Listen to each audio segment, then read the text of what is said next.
போடியில் திமுக நகர்மன்ற தலைவர் ராஜராஜேஸ்வரி கணவர் சங்கர் திமுக மாநில செயற்குழு உறுப்பினர்கள் அலுவலக பூட்டை உடைத்து அமலாக்கத்துறை அதிகாரிகள் சோதனை செய்தனர்.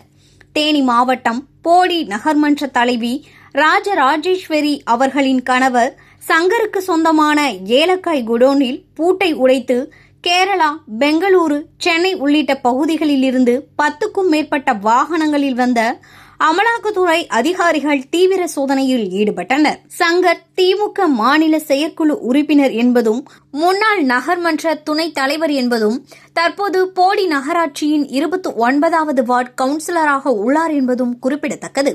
இவருக்கு ஏலக்காய் வர்த்தகத்தில் பெரும் பங்கு உள்ள நிலையில் கேரளா, பெங்களூரு, சென்னை என 3 பகுதிகளில் இருந்து வருமான வரித்துறை அதிகாரிகள் துப்பாக்கி ஏந்திய போலீசார் பாதுகாப்புடன் சோதனையில் ஈடுபட்டுள்ளது போடி நகரில் பெரும் பரபரப்பை ஏற்படுத்தியுள்ளது.